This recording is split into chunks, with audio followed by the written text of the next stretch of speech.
guess. That was really interesting. And everything that Mike just talked about is really at the front of my mind as well.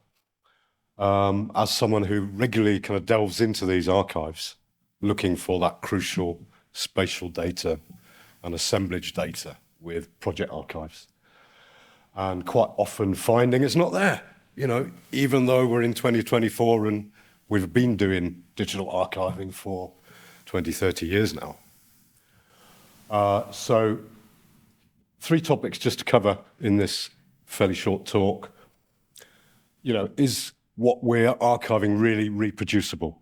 And I think the R in fair, to me, can mean several other R's. Reproducible, certainly, as well as reusable. And that really means reinterrogation as well. Can we reproduce those results that people have archived? Or are we taking the conclusions and their interpretations as primary data? I think quite often we are, and that's probably the wrong thing to do. So what's happening elsewhere? I've been having a look at what other territories are doing on this topic. And then let's look at, perhaps what we can do to improve the situation. Exactly as Mike was saying, something needs to be done to improve. So this isn't hard science. In terms of the ADS project archives, there's more than 3,000 in there, which are described as fieldwork archives from fieldwork events, excavations and evaluations mainly. Now, the majority of those, as far as I could tell from non-scientific review, looking through page by page fairly rapidly, the majority don't really contain digital archive components. Most of them contain PDF files, which of course are not reusable in any data sense. They're very nice to read and they're very useful, of course, but I think from my review, this is what's missing from most deposits of so-called digital archives. The access to databases, even spreadsheets, is very minimal, and spatial data as well. I'm not saying this isn't being deposited, but just as an overall view, there's a real lack of spatial data and a lack of actual digital data in spreadsheet form rather than reports. So what is noticeable though, and this is the good news, I guess, that during this decade, I think you can see in the ADS that more and more the full components of a digital archive are being deposited. So that's good news. So I guess we are on the right trend, but it seems to be very ad hoc and very much dependent on the user, on the depositor. Which company, which individual? There is no mandatory guidance on this, and perhaps there needs to be. So let's have a look at a few other examples. This is from Sweden, where there's a great effort to provide some mandatory standard to data and a national database in which to put it, in this case, environmental archaeology. The thing noted by the EAC recently, this is 2023, just read that out. It's imperative that all documentation is created, preserved, and disseminated in compliance with established standards. Well, we don't have any, it seems, to ensure the accuracy, completeness, and accessibility of the information for future research and other reuse. So this is a call for action. This is where we can look at the R's, reproducibility, replication. I am convinced needs to be focused on, as the core R. Let's have another look at an example in Holland. This is 20 years old, sick B. The Dutch Archaeology Service established an exchange format for archaeologists, to ensure that everyone is producing data to the same level, yeah, of detail. This is a very complicated standard. It's basically a schema which sets out the required content for an archaeological archive in a digital format. Yep. Single file, XML. And it's all controlled in terms of its content through thesaurus, in this case, the RCE, the Dutch equivalent of fish, which is our own thesaurus of terms. However, it's, as I said, 20 years old, and it's had real problems taking off. In fact, it hasn't really been adopted because it's too complicated. This is the message we get there, that it turns out that it's so clever that 9 out of 10 people can't understand it. And it hasn't really taken off in the way that was envisaged, yeah? So clearly, this is a great example of an attempt to standardize the information we're collecting and make sure that it's completely understandable and reusable.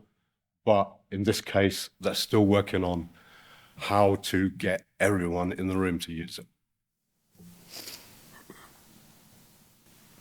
Another example, this from Norway, the digital excavation documentation, again, is seemingly a lot more detailed than what we can currently find generally within ADS. I mean, I don't think you really need a web viewer to see the data, but you do need the data behind it.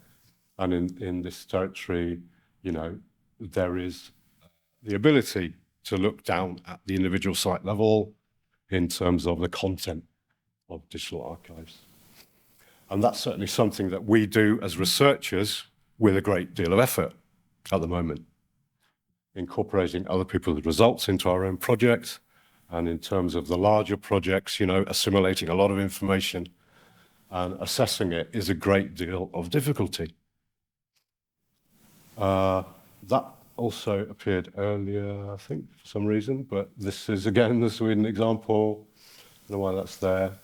Now, we are quite good at standardizing some topics within the overall archaeology area. That attempts to do that for environmental remains. TREDAS, the tree ring standard, has identified, you know, a very strict protocol and schema for reporting dendrochronology. And in the USA, just recently, Emily Coco is working on something called the PaleoCore, which is an attempt to provide a schema for paleontological, archaeological, and geological data, which basically sets out a minimum standard for the content. Yep. Now, I've been greatly influenced by, in my work, by the fact that my colleagues in geotechnical engineering have had a data exchange format for their data for, 30 years. It goes back to the early 90s, the AGS format for geotechnical data. And it's always struck me, well, why can't we have something like that? Why are archaeologists not sharing their data in a easily accessible single file format, as our colleagues in geotechnical engineering have been doing, and very, very successfully? Well, there's been a couple of attempts on major projects to address, this situation. The most recent one being HS2, who has published their data structure table for heritage, which includes the objects, the spatial data, and various other schemas for providing information in a consistent way. Now, there's probably some people in the room who really hate this, and they've had lots of pain getting it right. And certainly, in terms of the receivers of the data, we've had a lot of pain checking it as well. But it is a real step forward. And painful though it is, it does mean that the data being collected by High Speed 2 is, in a formidably better state for reuse, reinterrogation, synthesis than the vast majority of fieldwork. So I just wanted to suggest, and I've been doing this for several years, haven't got that far on it yet, that a data archive protocol, rather like the Dutch example, could be developed, and it could be open source, and it could be probably a lot more simple. We're looking at two main components, the spatial data and the assemblages, and the stratigraphic data. And with open source software, the likes of GeoPackage now being pretty much accessible and open to all, I think we could be thinking about using something like that to produce a data schema. Now, it's very, very difficult. Sorry, I'll just click through those. I think it's very difficult to provide a single format that covers absolutely every eventuality. But what we probably can agree on, is a minimum standard. What has happened on that site? It's been dug. There are stratigraphic units recorded, and there are assemblages coming out of that. Just to get to the basic record, without necessarily all the specialist data that goes with it, would be a step forward. And possibly we can achieve that. So there's always going to be work to do by researchers to consolidate data, but we could really make it a lot easier on ourselves, I believe. The 30 years of digital archiving, as Mike said, hasn't really been interrogated. How are we doing? It needs to be looked at. The anecdotal evidence is, it's not doing that well, really. The amount of times you look for something and can't find it and need to go searching to a person when it could well be freely accessible and archived are numerous those times. And, we look to other industries all the time for improvements to the way we work. And a clear one has been looking at us for the last 30 years, in my belief. And that's the AGS and the work done by the Dutch Archaeology Service. So it does seem to be possible. So that's another call for action, if you like. Thank you.